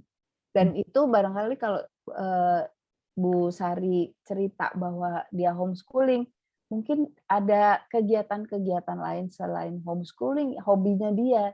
Jadi hidupnya itu bukan cuman akademik dan rumah, tapi ada kegiatan-kegiatan yang membuat dia bahagia sehingga dia bisa memikirkan hal-hal lain. Ternyata saya dalam hal ini saya oke banget nih. Oke. Semoga. Iya, oke. Ya, Terima kasih Bu Ratna. Terima kasih banyak Bu Eva. ya Bu Sari.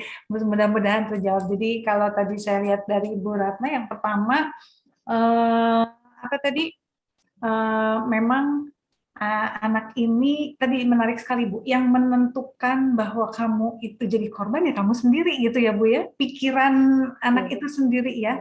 Jadi justru kita yang harus membantu mencarikan celah. Nah ini mencarikan, bukan untuk lawan dong, susah juga memang ya Bu ya. Iya, susah sekali, apalagi kalau anak laki itu suka gitu bapaknya, ya lawan, tunjukkan bahwa kamu laki-laki gitu. Itu malah makin, jadi dia di sekolah ditekan, di rumah juga dia ditekan, lalu akhirnya apa? Dia diam aja, masuk ke dalam. Itu yang bikin dampak-dampak negatifnya jadi tambah berat, terus udah mikirnya negatif terus, depresi dan sebagainya. Ya, baik. Terima kasih Bu Ratna, Bu Sari. Mudah-mudahan bisa dipraktekkan juga, diaplikasikan tadi langsung. Baik, Bu Ratna, saya coba baca dari kolom chat. Kita dari Pak Ali, SMKN 1 Jambu. Katanya seringkali guru tidak langsung menyadari telah melakukan bullying ketika berkomunikasi dengan anak. Pak Ali ini seorang guru juga, Bu. Baru sadar setelah berlalu, ternyata apa yang disampaikan telah menyakiti hati siswanya, gitu ya. Ini bisa dikatakan bullying nggak, Bu? Sebetulnya bukan bullying karena tidak diniatkan untuk menyakiti Oh hati iya, siswa. tadi ada niat ya Bu ya. Ya, tetapi kadang-kadang kita kan semua manusia ya. Kadang kita ada masalah lain di rumah, tumpahnya ke anak didik kita karena kita tahu mereka lemah. Jadi ya salah juga sih, tapi ya saya pikir itu adalah apa ya, pembelajaran bagi kita untuk belajar minta maaf sama siswa ya. Jadi barangkali misalnya kemudian diajak bicara, Bapak pikir-pikir atau Ibu pikir-pikir yang kemarin Ibu katakan kayaknya menyakitkan hati ya. Kalau Ibu dengar ada orang ngomong seperti itu sama Ibu, Ibu sakit hati. Jadi Ibu minta maaf. Ya, begitu. Ya mungkin anak yang menerima mungkin juga enggak, tapi ya itu juga sesuatu yang bisa kita ajarkan pada anak didik kita untuk rendah hati mengakui kesalahan.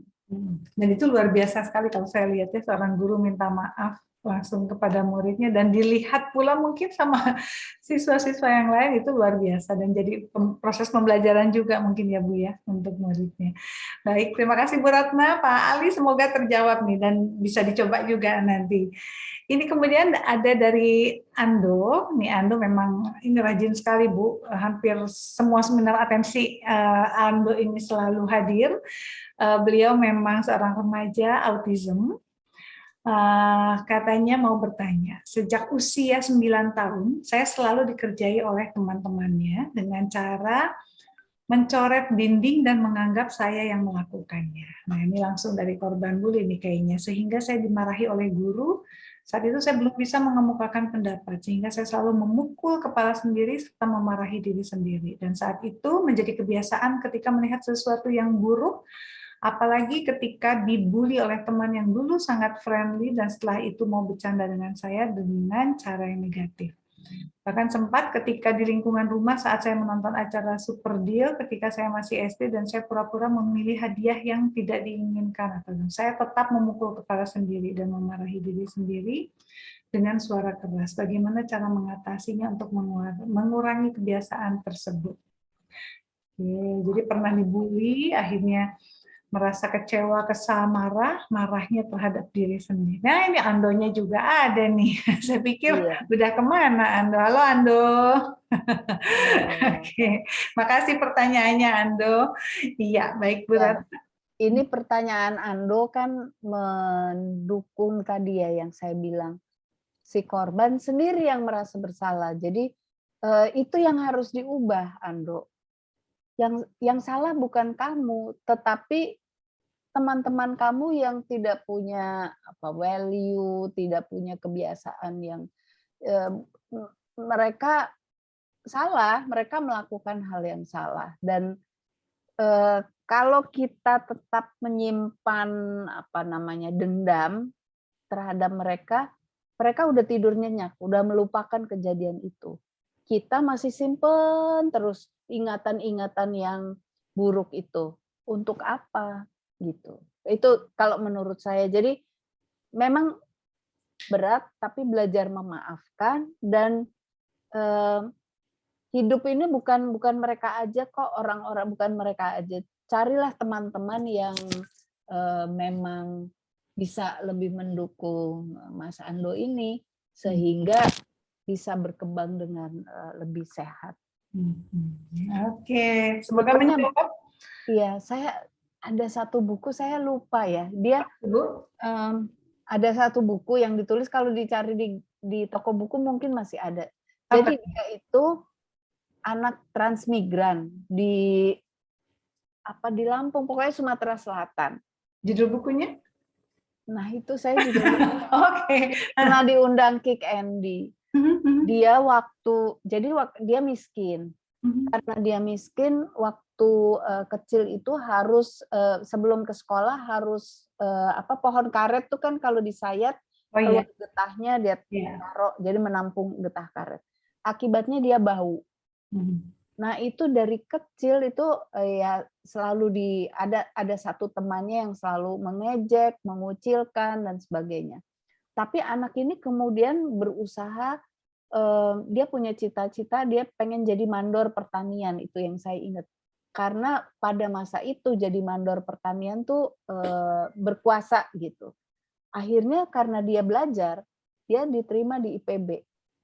Dan memang karena kehidupannya keras, justru selama kuliah dia orang tuanya nggak punya, dia jualan fotokopi, dia bikin catatannya dia jual, dia kasih ke temennya kasih ongkos dan sebagainya. Tapi dia jadi jadi kuat. Ya, betul. Dan yang pelaku itu ya masih tetap jadi kuli di transmigrasi. Masya Allah. Ayahnya bilang, kamu harus berterima kasih pada orang itu karena dia memperlakukan, mempermalukan, menghina kamu, kamu justru tumbuh jadi orang kuat. Benar dia Luar biasa samperin. ya Bu, luar biasa itu.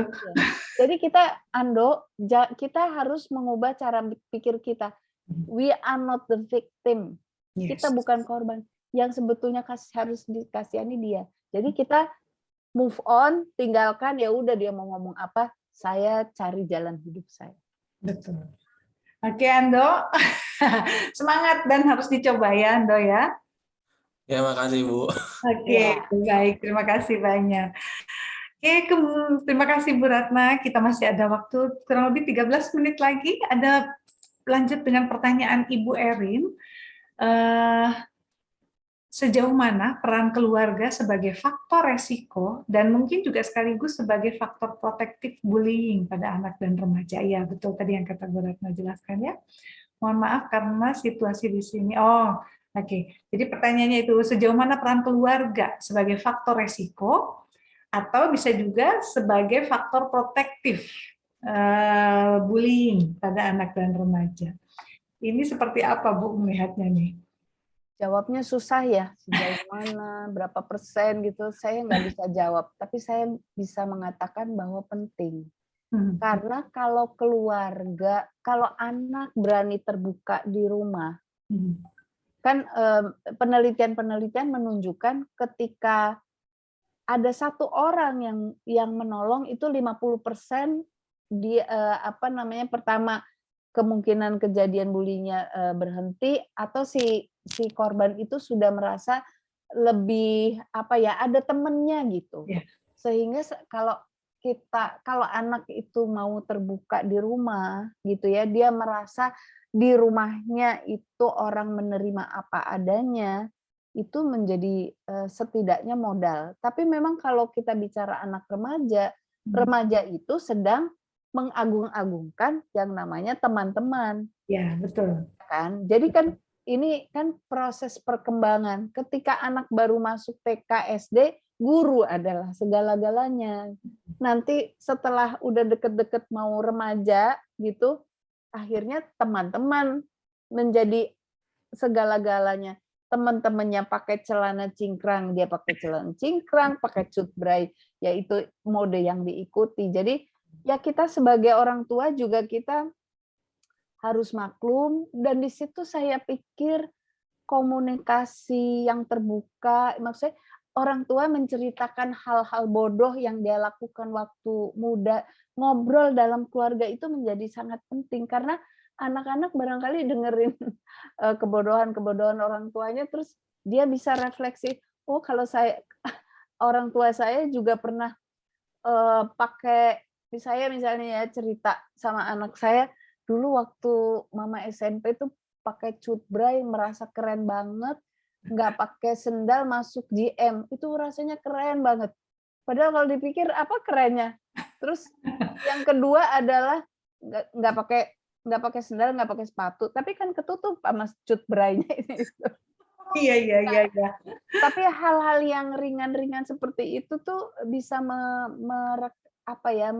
menguatkan kita ngobrol. Jadi mulai membiasakanlah ngobrol tanpa HP. Ya itu Bu, setuju Bu. Itu jam makan biasakan mulai ini deh dibuat kompromi. kalau kita lagi makan bersama, nggak ada yang pegang HP, taruh di belakang gitu. Supaya kita juga mulai terbiasa untuk ngobrol.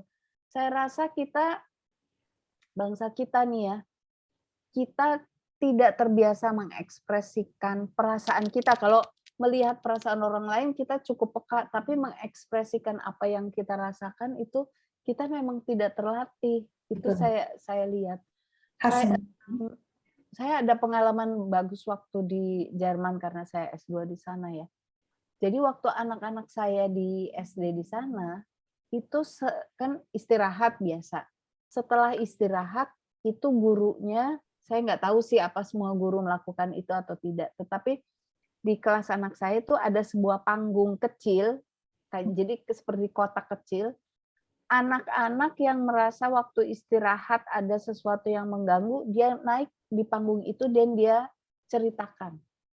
Nanti terus teman-temannya boleh menanggapi, itu cuma 5 menit, 10 menit. Tapi anak-anak jadi terbiasa Ekspresif. menganalisa perasaannya, dan juga yang lain belajar berempati. Oh ternyata dia nggak suka ya kalau lagi antri makanan didorong-dorong misalnya, hal-hal sederhana seperti itu. Tapi kita harus mulai memikirkan gimana ya supaya kita lebih bisa bicara dari hati ke hati. Kalau kita lihat talk show di luar dan acara-acara dari luar, kita kan sering mengatakan, ih kecil-kecil kok udah pinter banget ya ngomong. Iya Bu, iya. Karena dibiasakan untuk ngomong. Betul. Kayak seperti tadi contohnya berarti melatih kemampuan untuk mengekspresikan ya Bu ya. Dan juga mengapresiasi ya. Betul. Betul. Gitu bagus sekali ya Bu ya. Ini dari Ibu Erin, mudah-mudahan sih terjawab. Tapi saya tadi dari paparan Bu Ratna juga menangkap ternyata anak itu jangan-jangan gitu ya, pelajaran pertama tentang membuli itu dari orang tuanya tadi ya kata Bu Ratna.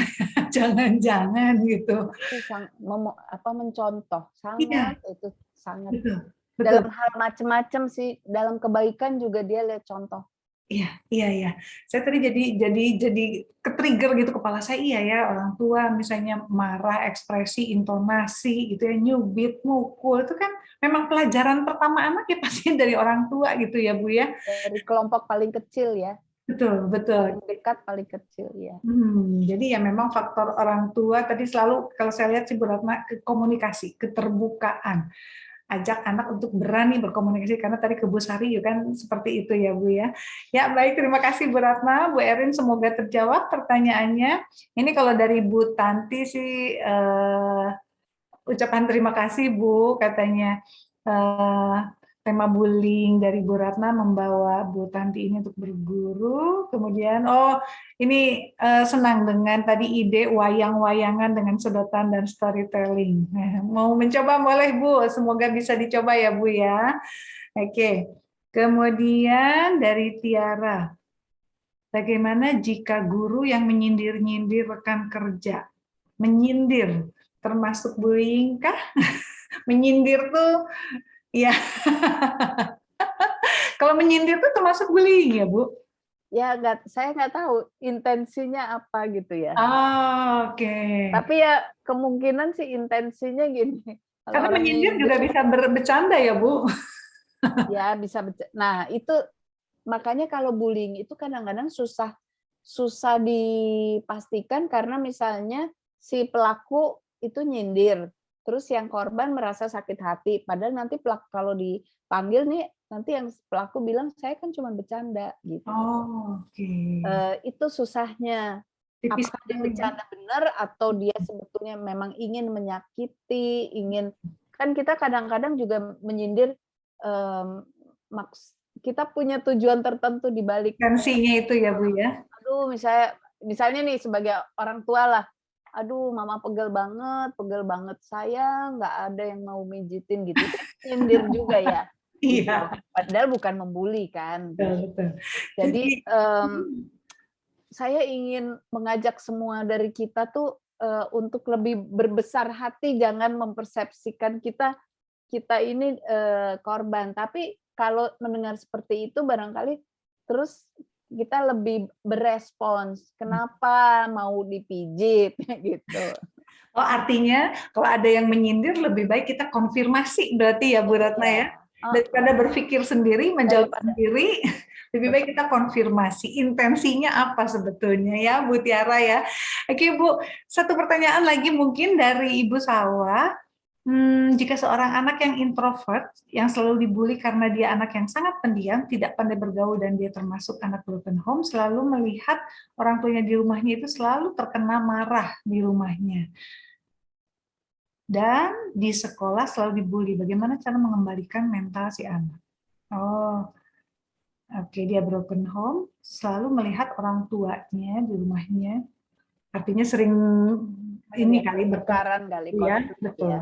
Selalu bertengkar. Oke. Ya. Bagaimana cara mengembalikan mental si anak? Oh, ini kompleks sekali ya, karena nggak spesifik ke bullying-nya sebetulnya ya Bu Ratna ya. Anak yang introvert memang jarang bicara, tapi bukan berarti tidak bisa berbicara atau tidak bisa berkomunikasi. Tetapi anak-anak yang introvert akan memilih dengan siapa dia berkomunikasi. Nah, berarti barangkali perlu ada yang kalau di sekolah barangkali ada guru tertentu yang bisa menjalin hubungan yang lebih dekat sehingga dia mau cerita, atau ya kalau ada teman, atau juga kegiatan-kegiatan gini. Ada orang-orang yang kalau marah, sedih dan ada yang negatif dia bisa bicara, tapi ada orang-orang yang menuangkannya dalam misalnya melukis, ada kegiatan atau hobi lain, atau olahraga dan sebagainya. Jadi yang bisa dilakukan adalah satu, mencoba mencarikan orang yang dekat sama dia, apa ada tantenya atau di sekolah atau di mana. Kemudian barangkali divariasikan, jadi ada kegiatan hobi atau ya sesuatu yang membuat dia senang, dan kemudian kalau senang kan biasanya kita jadi nggak mikirin terus yang susah gitu. Dan mau bercerita, dan jangan putus asa sama orang-orang introvert lalu nggak diajak bicara. Ajaklah bicara hal-hal yang lebih netral, misalnya ini kadang-kadang orang tua suka gini, tadi di sekolah bagaimana, baik-baik aja, itu kan pilihannya cuma baik atau tidak baik gitu ya. Jadi cobalah bertanya yang membuat anak juga bisa lebih bercerita. Misalnya, tadi ada kejadian lucu apa di sekolah, dan semuanya misalnya di keluarga itu berusaha bercerita gitu, sehingga bukan dia satu-satunya yang harus bercerita. Atau misalnya baru beli makanan baru, terus ayo coba masing-masing memberikan pendapat, misalnya seperti itu. Kadang-kadang juga kita bisa sama kayak di kalau sama mahasiswa, kalau ditanya ada yang tidak jelas, nggak ada yang mau tanya. Tapi kalau disuruh nulis dulu, coba tulis pendapat hal yang tidak jelas, nanti mereka masing-masing punya. Ada yang disebut namanya family conference, jadi kayak rapat di antara keluarga. Itu juga sebuah kegiatan yang sebetulnya bagus. Jadi nggak usah setiap hari rapat, tapi misalnya sekali seminggu atau sekali sebulan, atau kalau misalnya mau menentukan pergi berlibur kemana, membiasakan bertanya, atau gantian misalnya menentukan, misalnya makan keluar, anaknya 3, ibu sama orang tua itu punya kesempatan gantian untuk menentukan, dan harus memberikan alasan kenapa makannya ke sana, karena selain makanannya enak ada mainan atau apa. Ya. Jadi yuk kita sebagai orang tua juga lebih kreatif dalam memikirkan kegiatan-kegiatan. Tapi mungkin suasananya bukan formal ya Bu, lebih. Iya, enggak. Tapi bisa aja dibilang kita pura-pura gitu, pura-pura rapat. Supaya ini belajar gitu. Iya. Oke, baik. Jadi ini khusus untuk introvert, dia bukan nggak bisa bicara. Dia nggak memilih orang. Dia milih yang dia dekat. dekat sekali, yang dia percaya sekali. Nah, berarti kita bangunlah kepercayaan. Dan jangan mengkhianati kepercayaan anak juga. Kalau anak sudah misalnya bercerita sama kita, terus kita cerita sama pasangan. Ya maksudnya bukan kalau bahaya ya tentu kita cerita sama pasangan ya. Tetapi kalau yang hal-hal yang buat dia private, apalagi remaja gitu. Jadi kita juga harus mempertahankan kepercayaan itu. Hormati ya. Oke, baik. Terima kasih banyak Bu Ratna. Semoga ini terjawab Ibu Salwa dan ini menjadi pertanyaan terakhir Bu Ratna. Alhamdulillah. Kita sudah 5:30 Bu. Khawatir sudah ada yang mau siap-siap buka puasa dan sholat juga. Mungkin terakhir boleh sedikit closing statement dari Bu Ratna, sedikit saja, monggo Bu. Oke. Bullying ini barangkali masalah yang terjadi dalam berbagai sektor kehidupan yang barangkali memang tidak akan pernah punah di bumi ini. Tetapi kalau kita dalam kelompok kecil, kelompok besar maupun masyarakat itu lebih mengutamakan nilai-nilai yang prososial, jadi artinya lebih pro pada kebaikan, lebih pro pada keramahan, pada toleransi, pada kedamaian, pada jalan keluar dan sebagainya, akhirnya kita bisa mengecilkan makna dari bullying ini gitu. Yang lebih penting dalam hidup ini sebetulnya kan kita bisa hidup dalam dengan keadaan damai, sukacita, saling menolong karena saling sayang satu sama lain, dan itu yang penting dalam hidup kan sebetulnya itu bukan harta, bukan prestasi dan sebagainya. Jadi jangan menyerah pada kalau ada bullying, tapi mari kita fokus bagaimana mengatasinya, dan sebetulnya mengatasinya adalah dengan memperkuat kebaikan-kebaikan yang sudah ada. Oke, bagus sekali.